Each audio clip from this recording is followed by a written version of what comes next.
Verses on verses, curses on curses. I look to myself, then I ask, was it worth it? Was it worth it? I'm feeling nervous, trying to find my purpose, but I'm everything but perfect. I'm doing all this working, and I'm wondering if it's working. Saying to myself, man, they ain't never heard this. Even though I'm confident, I just keep on wondering if they'll like the song. I'm sitting in my room, and I'm thinking all alone. Keeping to myself, cause I'm deep into my zone. But I can't help to think that maybe I was wrong. Have I been trash all along? So I post on social media, like that'll make it easier. Try to get some likes and I feel alright. Hoping that the critics give me 5 mics. And if I get this money, it'll change my life. I ain't talking about selling my soul. I'm talking about changing the code, pursuing my goals. But the doubt inside my mind won't leave me alone. But then I realized that I wasn't alone. Sitting here wondering why am I by myself? Am I by myself? Am I by myself? I won't let it hinder me. I won't let it get the best of me. Yeah, cause everybody has doubt. Mate said, come on. Mike said, Shimon. I'm writing down my lyrics in the notes in my phone. I'm looking in the mirror.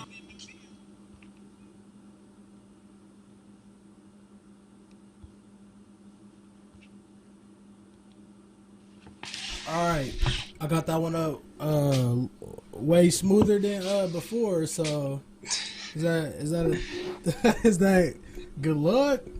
I don't know, man. But how are y'all doing? I don't know, bro. Trey Harper and Tyreek Hutchinson late night show. Looks like we're probably gonna start doing the live streams a little more. But probably mainly now. There's probably gonna be no presets now. I mean, this is probably the easiest way to get some players on here quick and easy after their games. But tonight's guest is Centerville guard Jayson Hayes. He's also a Georgetown College Football Commit. So we're going jab at him with a couple of questions for both of his sports. Obviously, I'll take the football side. Reek will take the hoop side. But other than that, we're going to dig into our bracket. Division 2, Southwest 3 or 2. I don't know, man. A whole lot of Southwest. I think it's 2. Yeah, I think it's 2. Yeah. But on Friday, Carroll and Tip. I mean, we seen Tip, but we didn't see Carroll. So tell me what. I don't think anybody did. Tell me for real. I don't think anybody did. I think much more than like itself being like the players for Carroll. It is the coach. The coach's philosophy is insane. The way he uses his player, except like. Obviously, how they use their big Mario Iguodala, how he doesn't start and comes in like once they start feeling a little outmatched or maybe rebounds or paint play, they toss him right in there and then stuff starts getting a shake. Like Thurgood and Dunbar folded when he started stepping into the game. You didn't want to believe it, but he did change the dynamic of both of those games, and it was wild. But I mean, you can put some input on that. It's hard to like deal with somebody like you can't game plan for somebody that's 6'10". You can't simulate that in practice, really. And, coach, I think it's Tim Cogan. Is that right?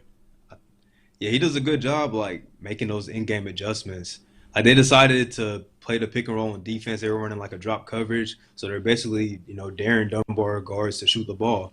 And, they weren't hitting shots at all. They tried to put together a late run, but it was a little bit of too little too late. And I think Sam Sievert had a big game for Carroll. I think he led the game with 14 points.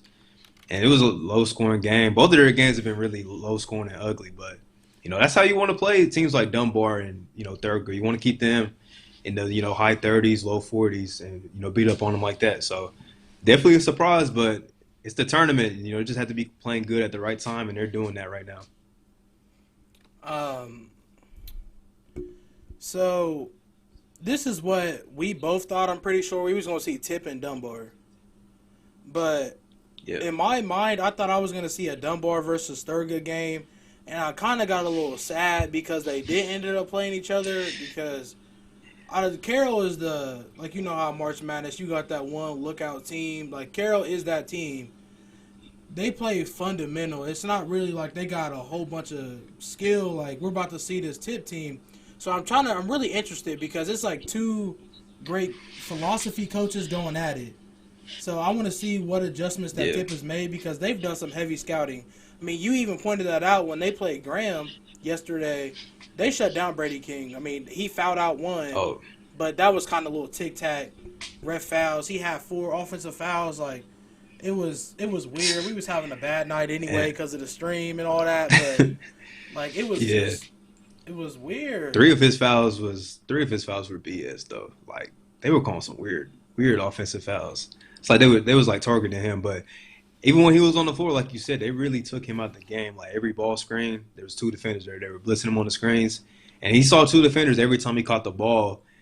You know, they made them adjustments. Like they made it an emphasis. Like he's not going to beat us, and at the end of the day, he didn't. I mean, he didn't even have a chance to because he fouled out in the 3rd quarter. You don't see that often, man. But yeah, it's going to be a good matchup.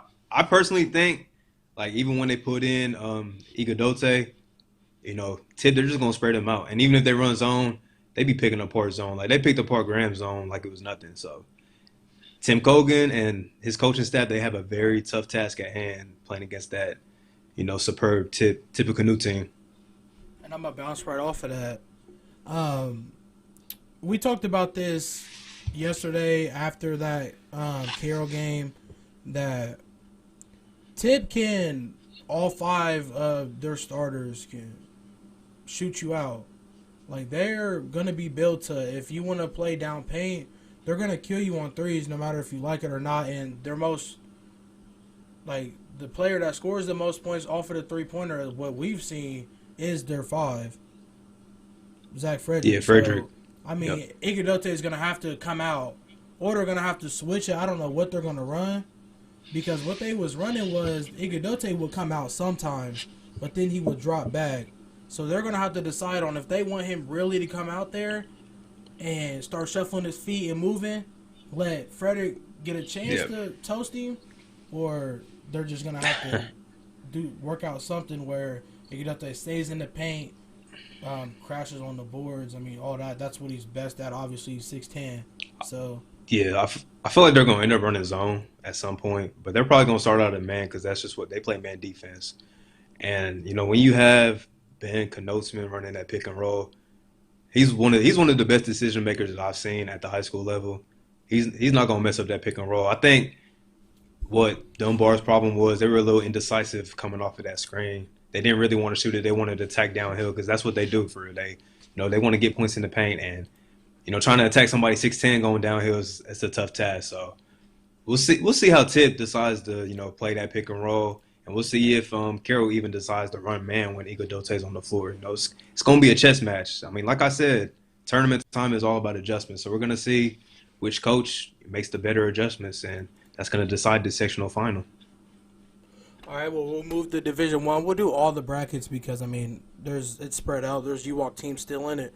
Today's the 24th, yep. I don't know how – okay, that Wayne game is being played either right now or it already ended. Started at 8. They're playing Northmont, so I'm pretty sure they came out of that one, if I'm not mistaken. They'll play and then the winner out of that one will play Lebanon. They already got that game decided. Played at 5 o'clock. Lebanon won over Franklin 66-59.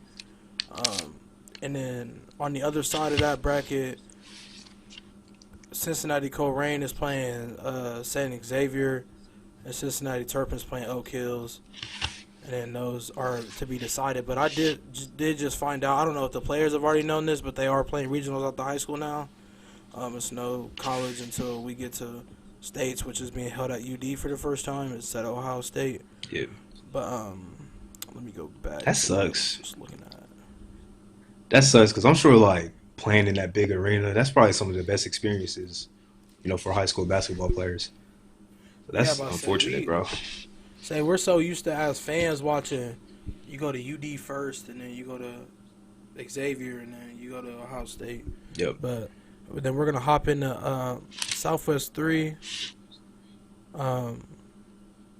Okay, so I've never seen this. I did see this in an article yesterday, if I'm not mistaken.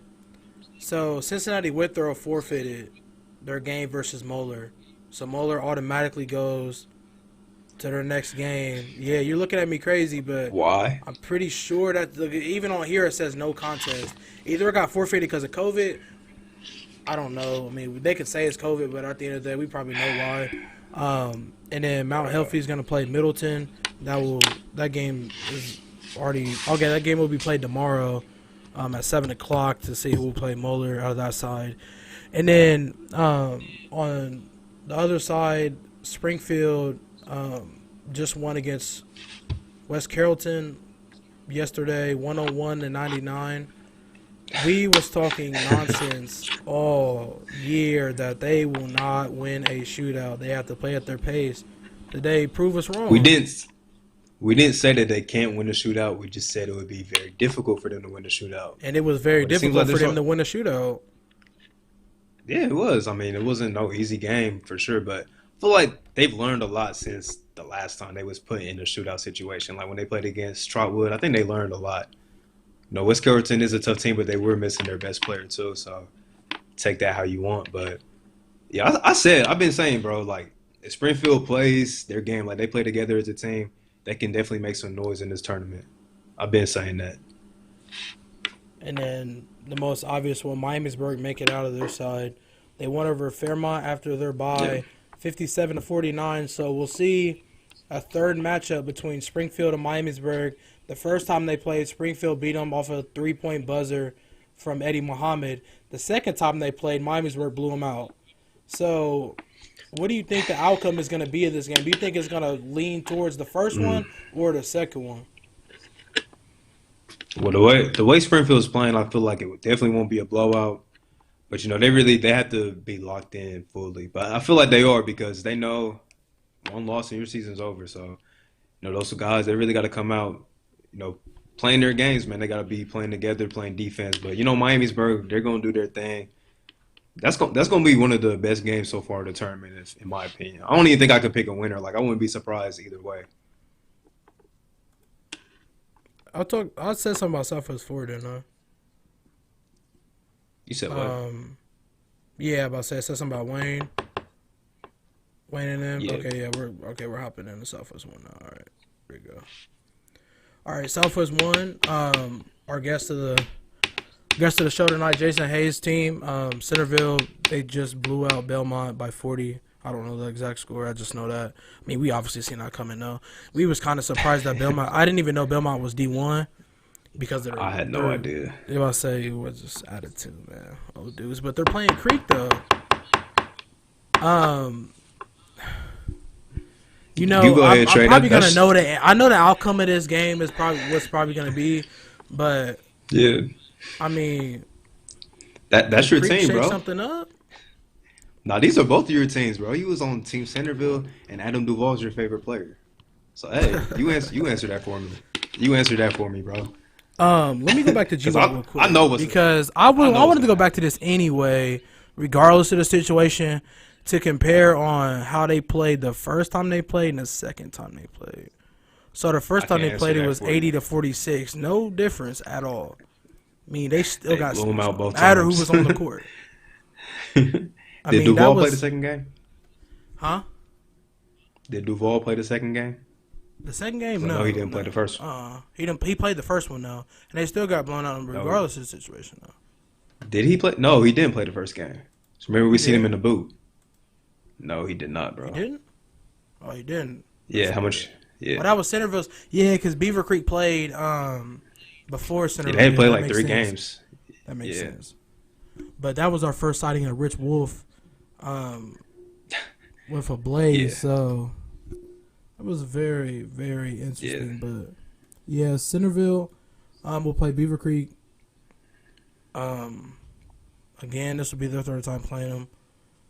Beaver Creek won over Sydney by 4, 74-70, and then they just won over Butler. Do you know that score? Did you look at that score?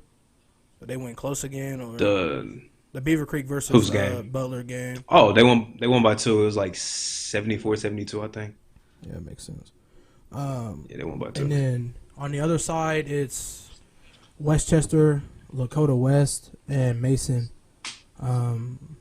So, I mean, that bracket is do you think I'm gonna ask you this question again because in our bracket show we talked about this too. Is this bracket made for Centerville to come out of? It should be. What you mean? They've been the best team in G-Walk all year long. Like it should be. It should be tailor made for them to make a deep run. And I think even if it wasn't tailor made, they would still find a way to pull it off. Like you can't doubt that team. You can't doubt that team anymore, bro. I know that just as well as anybody. You can't doubt them no more. But as we can talk about, we can go back into G-Walk play just real quick before we go to an ad. Our all-conference teams, we made one at the start as we started our live streams. So athlete of the year obviously was Prophet Johnson. I mean, everyone's seen that coming. I mean, that was probably unanimous. Coach of the year, Tim Fries. I thought it was gonna be Coach Cubs. You thought it was gonna be Mag. I mean, but we can see Fries though because at the end of the day, that's just how it rolls. I wasn't even thinking about that at the top of my head. To be so honest, I don't think they could have went. They couldn't went wrong with either of those guys. Honestly, like no surprise either way. But I think Coach Fry definitely earned it too, for sure. And then first team, we can compare this to whatever ours was. First team was Alex Ball, Gabe Cubs, Sam Feldman, Tom House, Prophet Johnson, Laurent Rice, Rich Wolf, and Josh Tolliver. So out of mine, I got 1, 2. All 5 of my guys are on there. I mean, obvious. They go 8. So it's hard. It's hard not to when you have 8 players on first team. It is, but at the same time, I was just gonna say first team. We don't need to go at the same time. Yeah, I mean they all deserving of them accolades. I'm not mad at them for having 8 players, bro. But hey, I still think it should just be 5. But that's on them, bro. That's on them. And that's our quick little talk. After the little ad break, we'll bring it back and have our interviews with Jayson. So thank you guys for tuning in. We'll see you guys right back here. Thank you for watching. We're on Facebook, my personal halftime speech, and also YouTube as well. We'll find a way to get on Instagram, but probably have to do something. See you guys after this. Anything without them, we would like to recognize them. Halftime Media Crew, wake up and get excited that one of our sponsors for the show, Jungle Threads. Jungle Threads is a new 2020 clothing line looking to get you fitted in style while you walk the streets, ranging from sizes from small to 2XL. Prices are different for each product. Why not take a chance on the product? You took a chance on us. Also, Jets Pizza with the code JETS5OFF. Get a 20% off coupon code on us. Enhance you out of Dayton, Ohio, training athletes for any sport to get you to the next level. And finally, Buffalo Wild Wings, beer, wing, and sports. What else is better than that? Go into your local Buffalo Wild Wings on Bechtel Avenue and come join the show.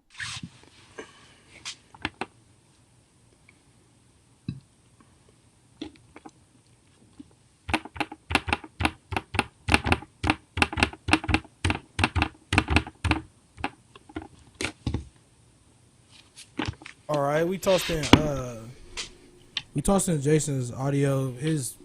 I can see you on the camera, but it's kind of Yeah. Is he talking? Can't hear him. Oh, we better not be having that problem. Oh. Tough. Hold on. I say he's talking, but my thing is tweaked. If you don't say something for like a long period of time, it might tweak out. So I'm gonna close him out, and then I'm gonna have Reek send him a new one real quick. Just right off the fly.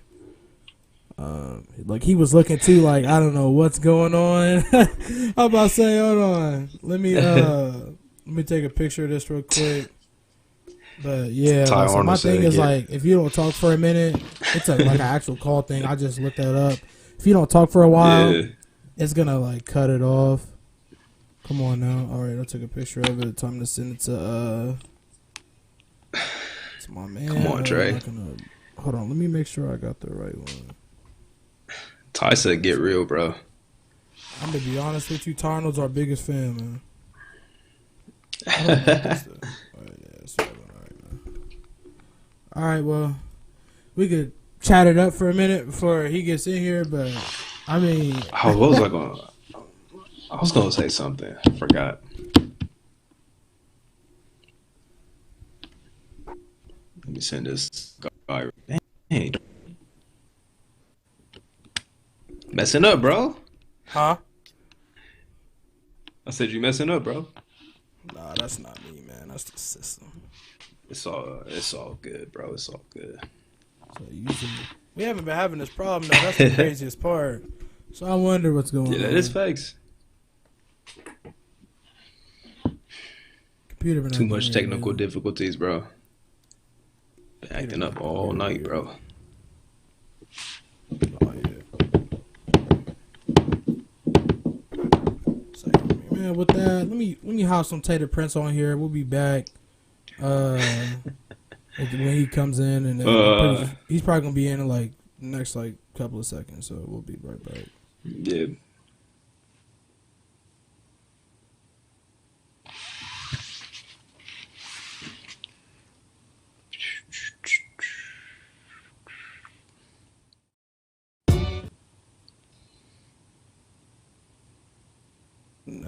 Hold on, man. Never mind.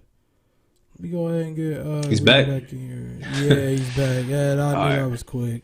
I should have Yeah. knew, man. All right, let me put the graphic up. All right, bro. I'm pretty cute. Speak to us real quick, just so I can make sure it's cool. Can y'all hear me? Yep. All right, there we go. Yep. Alright. Yep. About to say, Reed, you can hop in with your questions. My bad, bro. Computer been acting goofy all day, but I knew it was going to end up happening. But so Reed, you can Come hop on, in with your Trey. questions, and then I'll get to it after that.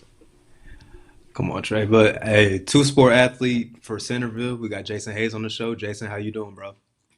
I'm doing good. What about y'all? I'm doing good, bro. Good as always. So y'all beat Belmont tonight. Just talk me through the game. I mean, pretty lopsided win, but how did it go for y'all? I mean, like, we really just wanted to come out there and, like, play like ourselves and not play down to the competition, really. Because, like, that's been our problem all year is, like, we'll be good, better than most teams, but we'll sort of play down to the competition and start off slow. So we was really intentional about starting off fast and running up the score so we can get done early. For sure, great mindset to have. What's it like playing for Coach Cups? Because he seems like he's really like invested, not just of course in his varsity team, but he's always on the bench for like the JV and also the freshman team. So what's it like playing for him? It's tough, honestly. Like, he's going to be on you. Like, if he believes in you and sees potential in you, he's going to be on you.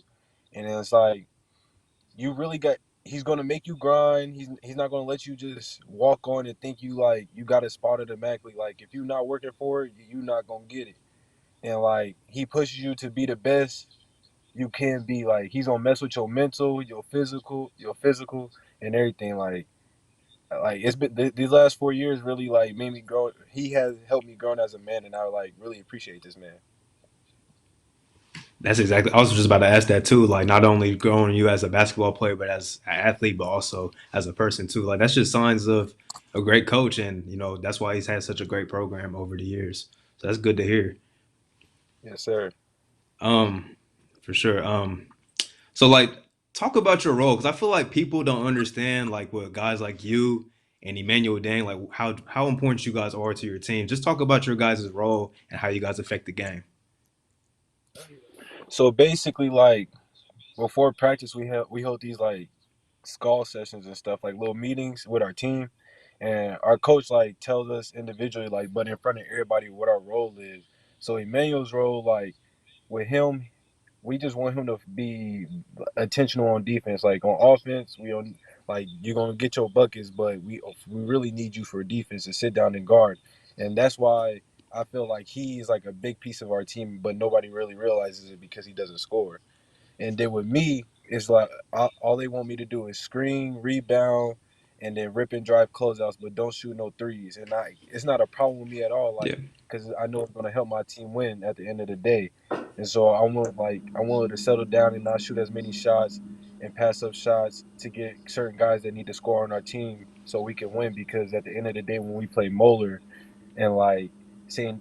Edwards and St. X against bigger games. Those shots that I like, see if I take a three, but it's not going to be a good shot against them. But if I pass it up for a better shot for a better shooter that has a higher percentage, that's going to be a better shot for us and a better chance of us beating them.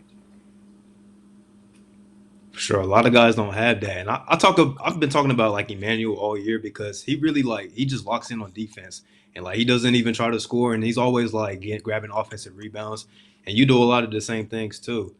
Like I remember when you guys played against Springfield, you guys almost lost that game, but then Emmanuel took that charge, and then people forget like Tom House made the shot, but you was the one who made the play. You made the drive into the lane, kicked it to him, and he was wide open. So yeah, a lot of people just don't understand how much y'all really impact the game. Just wanted to get that out there Thank you.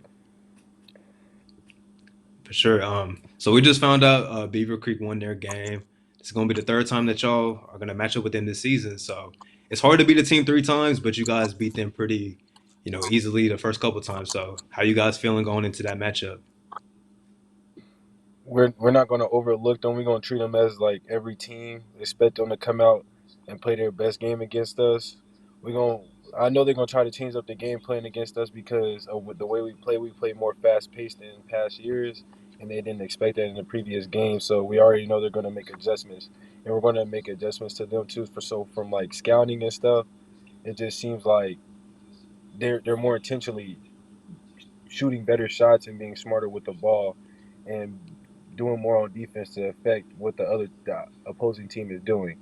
So we're gonna prep for them and then adjust to what we need to adjust to, and I feel like we'll be straight.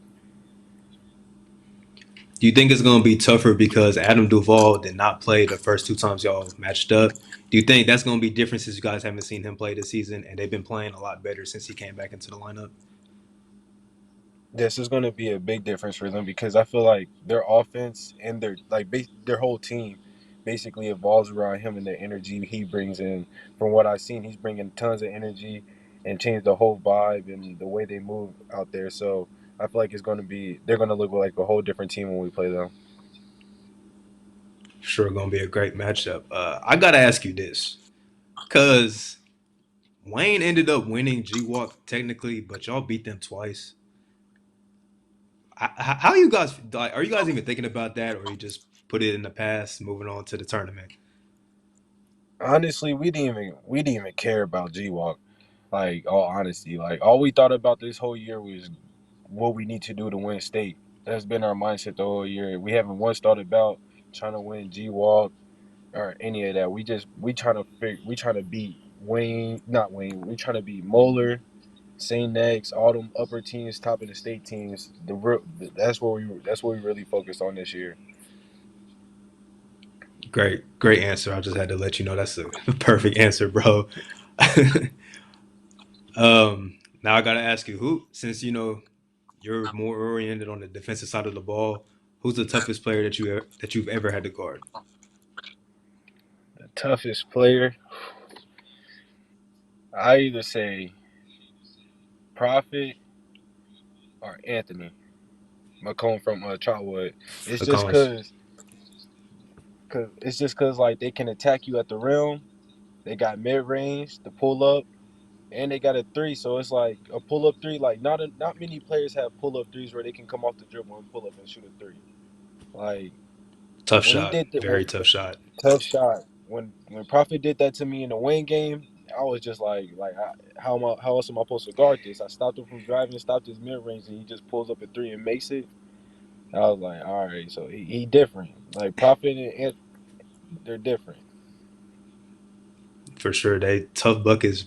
That's the second time we got profit. The first time somebody said Anthony McCombs. McCombs, yeah, he's different. Like he knows how to draw contact too. Like really, he's really great at that. His game I got evolved over another the question years. for sure. So what's your favorite pair of hoop shoes?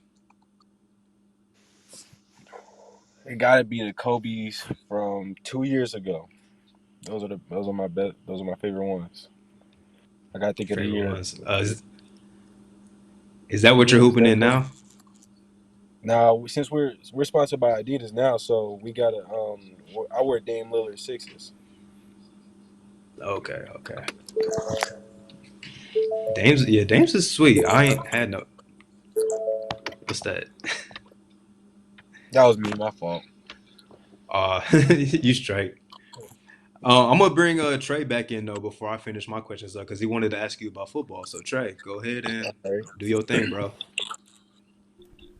All right, so before I hop in here, man, I'm gonna clear this up right now before I even start. Did you play receiver your junior year, or was you still a DB or safety? Like, because you was playing a whole lot. When I watched you, just watched a little bit of you. You dropped down on the line. You played the outside. I mean, the outside is typically a DN I can cover at the end of the day, and then you was a drop back safety too. So, did you play receiver your junior year? Because when I went and looked on GWalk, it had you listed as a receiver.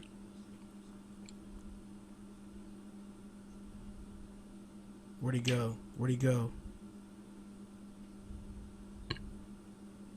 Is he still in here? Yeah. I don't know what happened too. That's just crazy. Hold on. Get on there now, no. What is going on with this? Could have swore we had like a call in though, where you could just call in instead of doing this, but what happened? I think he clicked out. I don't know what's going on with this, bro. It's insane, man. Of course it does it right when I get into my questions, man. Send me another link, bro. I'm like confused. He said he can hear us, but we can't hear him. Can we not do 3 people on the mic at the same time? I wonder. Hold on. I'm a mute. Hold on. So can you hear us? Can y'all hear me? Yeah, that's what it is. Okay. Can y'all hear me now? Yeah, you can't have 3 people on the mic at the same time. That's what it is. All right. So say what you said again, because I couldn't hear you, bro. My bad, man. It's all good. I played my sophomore year because I didn't play football my freshman year. So my sophomore year, I played receiver, and junior year I played receiver. In my senior year, I switched positions. All right. My next question: so you're committed to Georgetown College? You've already signed, so that's official now. How did you find that school, and what made you choose that school at the same time? Though, I mean, you had a decision to make between schools, and you chose Georgetown at the end of the day. Is that NAIA D1 or is that D2, D1 FCS? I haven't done my scouting. That's it's NAIA Division 1. Okay, I was about to say. So is that based out of Kentucky? Yes, it is. Yeah. So how did you find that school, and what made you choose that coaching staff and that organization as a whole? So my sophomore year, we went to Georgetown for camp, and like that's what got me introduced to the place already. And so I was already feeling the campus and everything when I was down there. And then my senior year, the coaches contacted me again and told me to come down there for a visit. So I went down there, met all the coaches, and it just felt like home, honestly, like with everything going on. But like my dad talking to me in my ear, he felt like that was the best place for me. And so I just sat down and really thought and prayed about it, and like I felt like that was my best fit. So you kind of played that all-around defensive role this year for your team, as what I'm looking like. I watched everything. I tried to watch everything. I looked at it. You was playing drop back safety. I seen you on the line, on the D-line DN making plays. I see you on the outside covering too. So out of those 3 spots, where do you see yourself most fit with Georgetown's philosophy? I'm a most likely play hybrid linebacker, so like inside the box a little bit, but at the same time I'm gonna go cover a slot receiver if they need me to. In high school, what was the most fun that you had at a position? Because obviously people have pick and chooses on how they do it. I've heard some people say they're safeties, but they like going on the line and rushing the edge. I got D linemen typically often like D linemen that like covering, like kind of in the outside type of thing. What was your favorite thing to do? Definitely your senior year. I'll say stop the run. Honestly, going down there getting contact with everybody. It's just like I'm a physical person, like playing and just coming down, just hitting somebody that just get your adrenaline rushing, and it just get like the whole team fired up. So I'll say playing inside the box. What was your favorite team to play against? My favorite team to play against would either be Springfield or Wayne. Honestly, those were the most Which intense. Springfield team or which Wayne team? You talking about your senior year? Which year? My senior year, because that's when I really got to touch the field and like really get the experience of playing football. And I felt like playing them teams, like playing Springfield and Wayne, really like made you focus in and like make sure you guarded your man, did your job because you really wanted that win. Like those are two games I really wanted to win my senior year. All right. I just looked at this like while we was on break. You and John Bruder combined for 132 tackles. So you and him had a.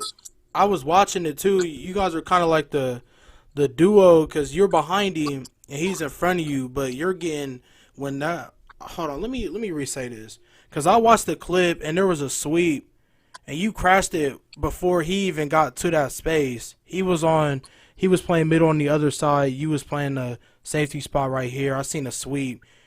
You go and drive. Is that usually how it goes though? Like you're usually crashing down that quick, that hard? Is that how your guys' defense rolls when you see that sweep?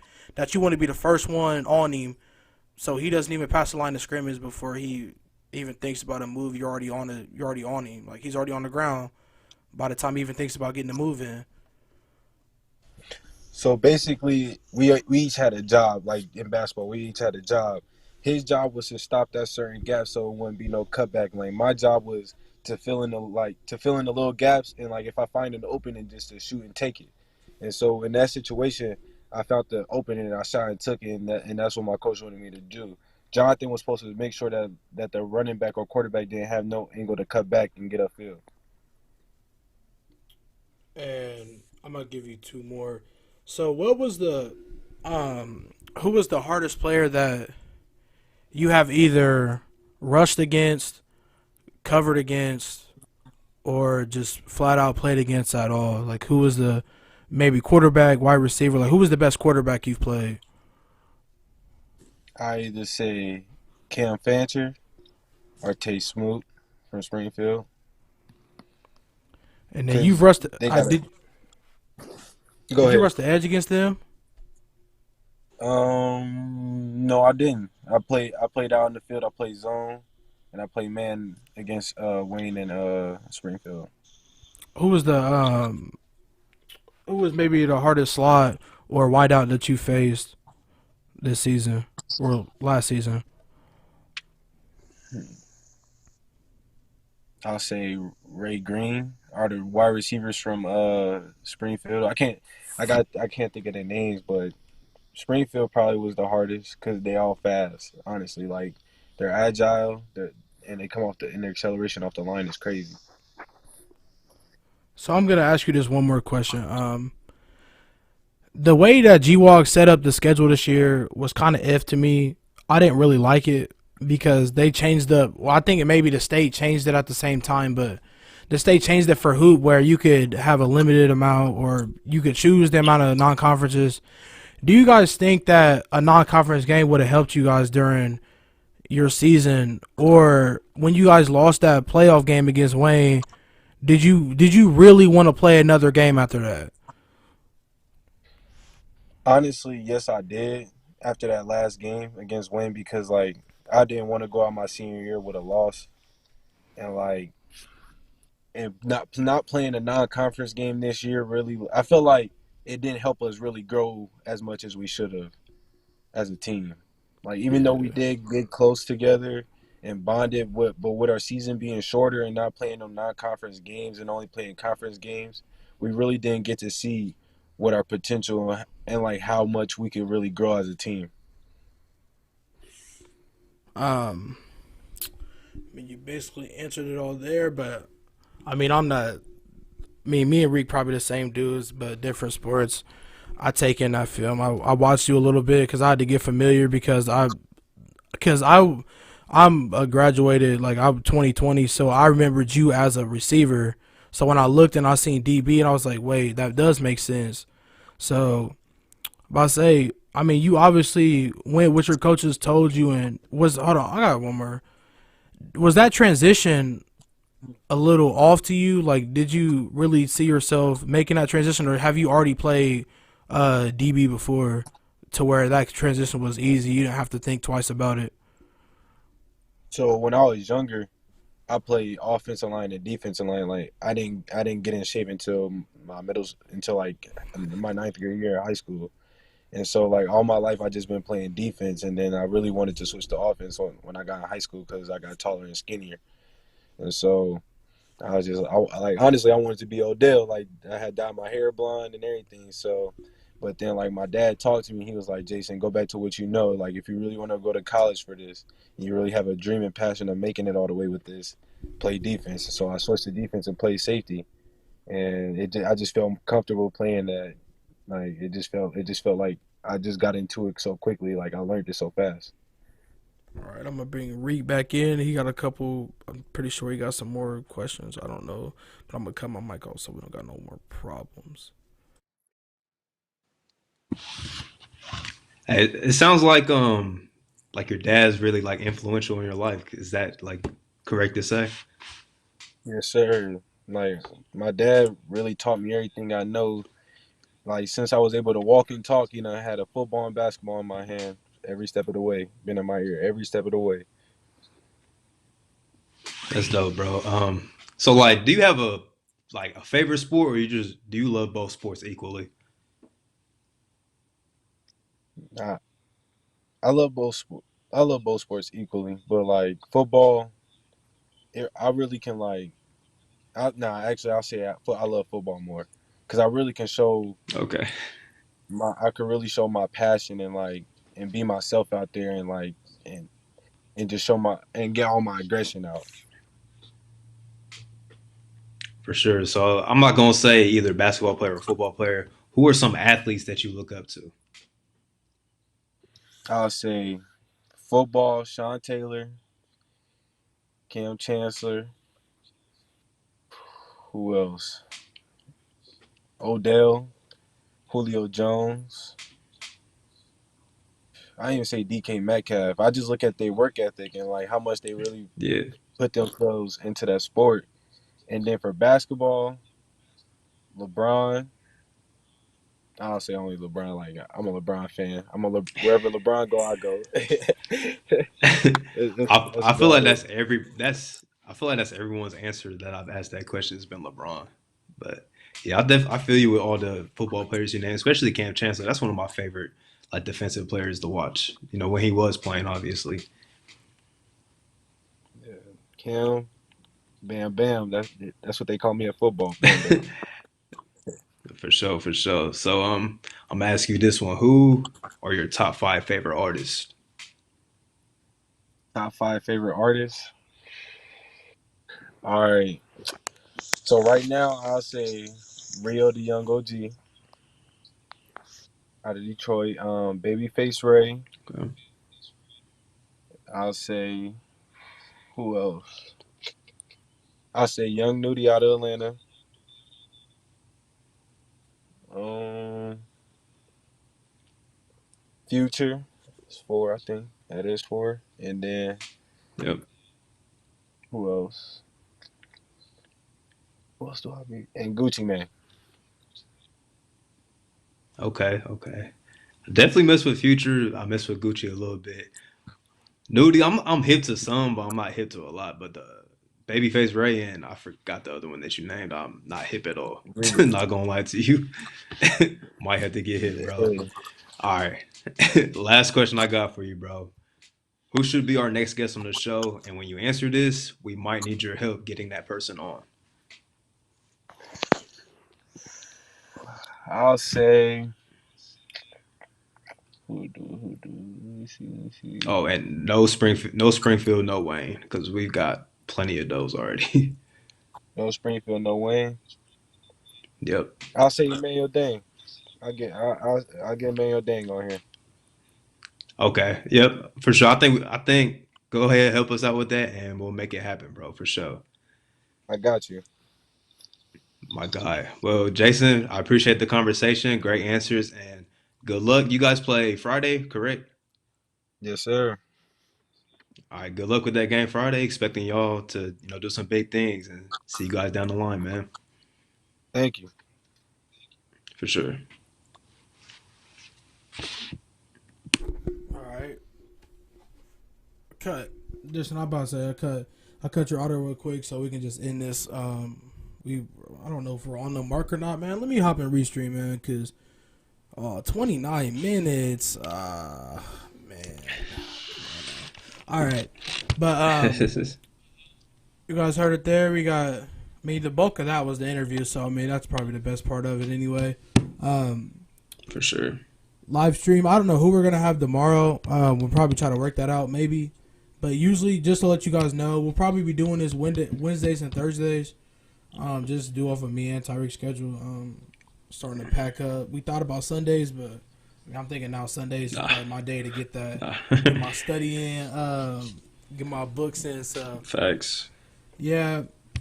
We'll probably be doing the show from either gonna start at 7 or 9, no in between. Like probably gonna be 7 or 9 is probably gonna be the start time. Late night it'll be 9. Regular will be 7. You'll know it's late night because you'll hear different music than 7 o'clock. 7 o'clock's just the early bird. I mean, I guess. But Facts. other than that, I hope you guys like the live stream tonight. We'll have this up on YouTube immediately, and also all the other ones.